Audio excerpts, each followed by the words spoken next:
not gonna lie, bro. Niggas don't stop playing with my GOAT A-Rod, bro. A-Rod, he's one of my favorite players of all time. I genuinely want to understand why people hate Aaron Rodgers. He's smart. He got aura. He's one of the best passers of all time. Ask you who the biggest diva quarterback is in the NFL. Who would that be? The biggest diva in the NFL. Oh shit, this is Aaron Rodgers. I'm sorry. Four-time MVP, Super Bowl champion, one of the most polarizing quarterbacks in NFL history. From clashing with coaches to fueling media firestorms, Rodgers has built a reputation that some call confident leadership and others call diva behavior. I think Rodgers is a diva. I think he's been a diva the last couple of years. I thought the way he handled this whole offseason was very diva-ish. I will admit, yes, he does. I will admit that. One thing about me, bro, I'm gonna be unbiased. He does do a lot. I will say that y'all do, take everything and blow it out of proportion. He can just say certain things and y'all misinterpret it and then run with y'all version of what he said. For his talent level, we would probably have a different view and conversation about Aaron Rodgers. But which is it? Is Aaron Rodgers a misunderstood He genius is. or the NFL's biggest He ego? is. Let's He break is. it down. For 15 seasons, Aaron Rodgers was my quarterback. Yes, you heard that right. I am a cheesehead for those of you asking in the comments. While I loved him for his time in the green and yellow, things started to go downhill in the latter part of his time in Wisconsin. Cracks that would eventually shatter the foundation of one of football's most storied franchises. The 2018 season madness unfolded like a drama TV show, with power struggles, betrayals, and ultimately a parting of ways that left fans confused. In the twilight of the Mike McCarthy era, whispers of conflict grew. The 2018 season saw Rodgers boldly begin to ignore his head coach on the field. Packers tight end Mercedes Lewis recounted a chilling moment when Rodgers, upon receiving a play call from McCarthy, simply said "hell no" before calling his own shots in a huddle. I mean, there are times where he calls his own stuff in a huddle. We're thinking we're going to run the ball. Aaron calls a pass play and throws a 40-yard pass. And we're in a huddle. He looks, he's like, okay, Sadie, you give me this. Who's my ex? Okay, Devontae, you give me that.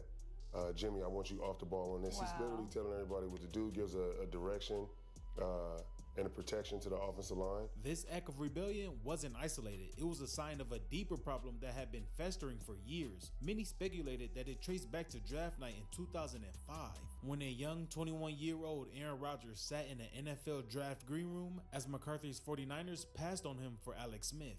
Their early Packers years sparked with Lombardi Trophy glory, but cracks emerged as Rodgers' football IQ outpaced McCarthy's playbook. By 2018, Aaron audibled out of 63% of McCarthy's called plays, according to league insiders, turning games into a psychological battleground. Former players described practices where Rodgers would audible into entirely new offenses, leaving rookie wideouts looking like deer in November hunting season. The once dominant Packers offense became a mess. Part of the reason was Michael's system, and the other part was Rodgers' backyard improvisation. The elite quarterbacks, bro, they're ultimately going to butt heads with their coordinators or their head coach. This ain't just something that goes on with Aaron Rodgers. Y'all need to stop that, bro. Go ahead and stop that shit. Mikey did it 4 years ago. Rodgers has the approval to change plays called by McCarthy as he sees fit. All right. Sometimes you Rodgers got to earn takes advantage that luxury, bro.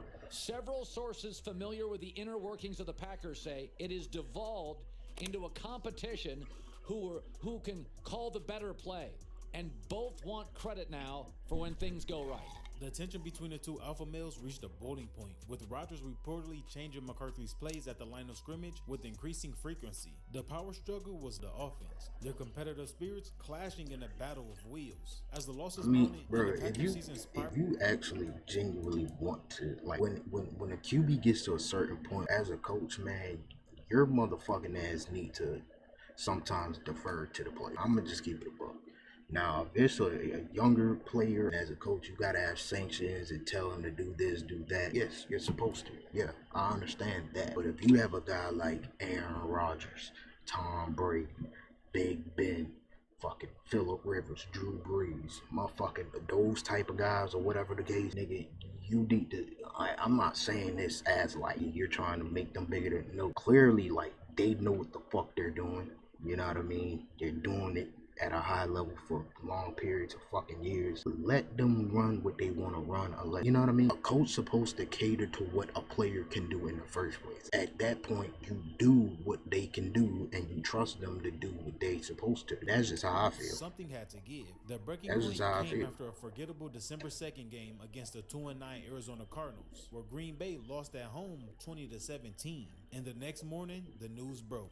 Some big sports news. The Packers have fired head coach Mike McCarthy after 13 seasons in Green Bay. I really felt that change was needed, and kind of Mike's tenure had run its course.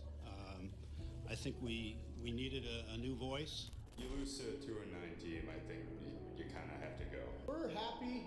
We hated to see the Packers lose again, but we're happy there's going to be a coaching change. And it came over our phones. He got fired. People came out of nowhere and started cheering, and people started doing shots. And while the fans were happy with the... And I understand, like, when you fire, a coach or, get rid of the problem that you think is the problem. I'm not a fan. It's a part of someone's life. It's someone's job to do things. It's somebody's life goal to do this type of things. I just don't see, cheering about somebody getting fired. A good thing. I don't see that as a good thing, bro. Because no matter how you may feel, this is somebody's job. This provides for somebody's family. This is something that he loves to do. This is something that he grew up wanting to do. You know what I mean? So Aaron, that's part of the problem. I know you do. You're a Tom Brady dick sucker. Fuck up. Aaron Rodgers is part of the problem too, and I believe in Aaron Rodgers because this was his desire not to have McCarthy there. Because Aaron Rodgers could have. You yourself should not be talking about divas. I'm gonna just keep it above. I'm gonna go ahead. He did. He quit on Mike McCarthy, walking around wearing this ambiance, this aura. Hey, you said it, not me. He walk around with this aura because he has it like that. Fuck, nigga, fuck you talking about? You said it, not me. No belief in this guy whatsoever.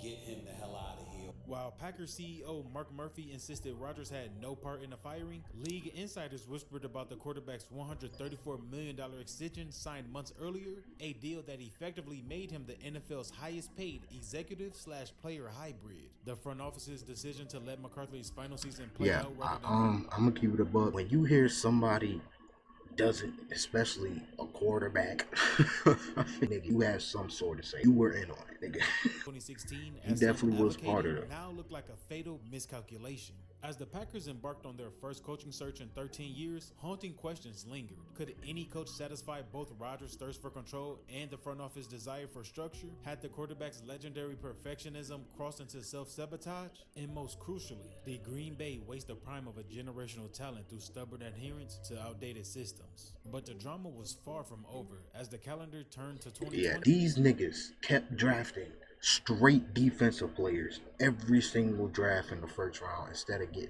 no offensive players. A grenade into their own locker room. In the move that sent shockwaves through the NFL, Green Bay traded up in the 2020 draft to select quarterback Jordan Love with a remember this too.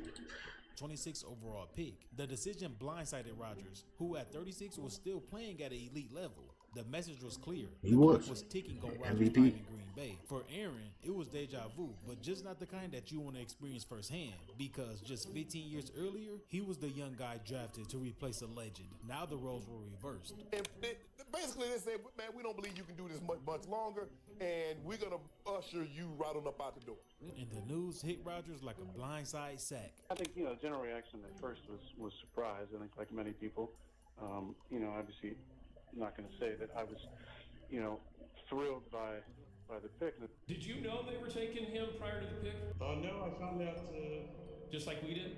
About 5 seconds before the As the pick was announced, the message from the front office was clear. The clock was ticking on his time in Green Bay. The Jordan Love selection, our quarterback felt betrayed, undervalued, and began flexing his considerable muscle. He demanded more control over roster decisions and play calling, even threatening retirement if his wishes weren't met. Career in the green and yellow.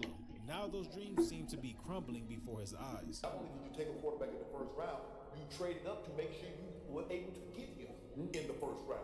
So Aaron Rodgers is basically saying, skip football. This was personal. The Packers hadn't just drafted his potential replacement. They had failed to inform him, to prepare him. In Rodgers' mind, it was betrayal at its highest level. The days that followed were a whirlwind of speculation and tension. Aaron maintained a stoic public face, but behind the scenes, a storm was brewing. He should feel disgusted. He should feel insulted. And as far as I'm concerned, if I was Aaron Rodgers, I'd ask to be traded. To hell with all of them. Kick rock. The mere thought of Rodgers in another uniform was crazy to think of in Wisconsin. Yet, suddenly it seemed all too possible. As the 2020 season approached, the tension simmered just below the surface. Rodgers, ever the competitor, channeled his anger into his play. He would go on to have one of the best seasons of his career, winning the NFL MVP award and leading the Packers back to the NFC Championship game. But beneath the stellar statistics and good wins, a Cold War had begun. From 2021 to 2022 reads like a high-stakes drama with the star quarterback uncertainty. Rodgers had just come off another MVP season, but instead of basking in the glow of success, he's absent from team activities, which started rumors like, is this the end of an era? Aaron Rodgers has told certain members of the organization that he does not want to return to the Green Bay Packers. You had to see it coming when reports surfaced that Aaron Rodgers was in a group text with some of his teammates mocking the general manager. As OTAs roll around, the Wish the GM was bullshitting around. Everyone was on edge. Aaron, meanwhile, was playing chess while everyone was playing checkers. He's just not asking for a new contract. He's demanding a seat at the table where decisions are made. But just imagine being in the Packers front office, feeling the weight of history and expectation bearing down. Do you give in the demands of your franchise quarterback, or do you stand your ground and risk losing a generational talent? Because Aaron didn't just want to throw touchdowns. He wanted to call the shots. He was pushing for control over roster moves, coach's decisions, a level of power unprecedented for a player. And he wasn't afraid to use every heads everywhere. You know, I talked at length at various times about being comfortable walking away. You know, I don't want to create more questions than I probably already have, but I don't fear retirement. Then, just when the situation couldn't get more tense, he signed a massive contract extension in March of 2022, making him the highest paid player in NFL history on an annual basis. For a moment, it appears the storm has passed, but in Green Bay, you know better than to think it's over. The 2022 season unfolded like a slow motion car crash. Rodgers is there. For a world, the unthinkable happens. Breaking news. Aaron Rodgers officially is being traded to the New York Jets. Bro, that was the fucking year I'm like, man, I wish we would have got Aaron Rodgers. Now, we ultimately got Aaron Rodgers 2 years after, but like, come on, bro, he's 40 now. This shit just ain't over. Well, hold on! Big swagoo, hold on! As the dust settles, fans were left to wonder, was it worth it? Did Rodgers' push for control ultimately cost him the very thing he was fighting for? A chance to cement his legacy in Green Bay? And what does this mean for the future of player power in the NFL? But Aaron's exit from Green Bay didn't mean he was leaving drama behind. In New York, he had wasted no time making his mark, both on and off the field. When he arrived in the Big Apple, he brought with him a hurricane of expectations, demands, and an ego that threatened. Which the expectations was way too goddamn high. Like, let's keep it a book. You expect just because, and people were like, man, the Jets were a QB. No, the fuck they weren't, bro. Their O-line was some shit. They had what? Garrett Wilson, and outside of him, not good of a receiving core. Garrett Wilson, he's very young. He has the skill set, yes, but he does not have the veteran leadership or the veteran IQ that Devontae Adams had. That's what made Aaron Rodgers and Devontae Adams so great. He's seen it from each other's, viewpoint. Garrett Wilson don't really see it from that viewpoint as Aaron Rodgers, and it was just straight inconsistency, bro. I don't know why the fuck people were like, man, they were a QB away. They were never a QB away, bro. I don't know what the fuck people was talking about, bro. One guy opened Pandora's box. His wish list for roster reads like a Green Bay Packers alumni newsletter. Randall Cobb and Alan Lazard found themselves donning Jets green, a clear sign of Rodgers' pull within the organization. Yes, he put his people on, and I do think that even gave the green light to push for Nathan Hackett as offensive coordinator, despite his disastrous stint as head coach in Denver. But fate had other plans. In a cruel twist of irony, Aaron's Jets debut lasted a mere snaps before an Achilles injury sidelined him for the season.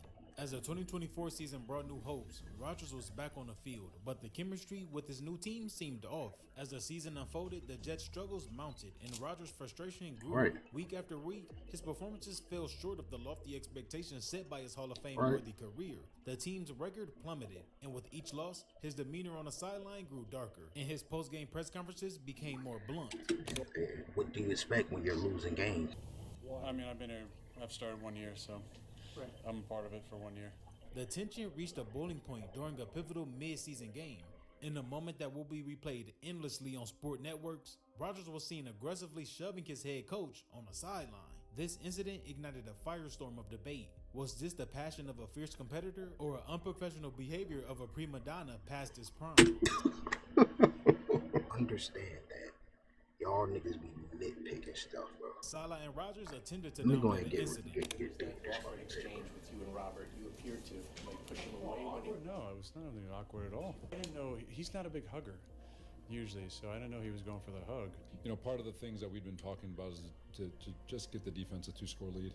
I guess it was he just wanted to see something on defense. But the cracks in their relationship was evident. Sources close to the team whispered of heated arguments behind closed doors, disagreements over play calling, and a growing problem between the quarterback and the coaching staff. In the locker room, Rodgers' presence became increasingly estranging. Some young players like rookie Braylon Allen spoke on their desire not to disappoint the legendary quarterback. Others, however, began to get annoyed by Rodgers' critical eye and demanding nature. No shit, nigga. You're not playing with motherfucking Mike White and all them dudes. You're playing with Aaron Rodgers. The last thing you need to do is be upset that he's getting on you to push you to be better. That's what I'm talking about with Garrett Wilson. You are talented, but at the end of the day, man, want your ass to be perfect. He sees the talent. He is just a youngin'. He like, man, this nigga, he just yapping. He just on me to no reason. Criticized teammates like his call out of Mike Williams only amplified the tension. He puts his hand up, 3 guys go with him, so I'm throwing a no look to the red line.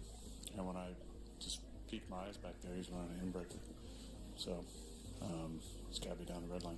Aaron Rodgers is well liked in the locker room.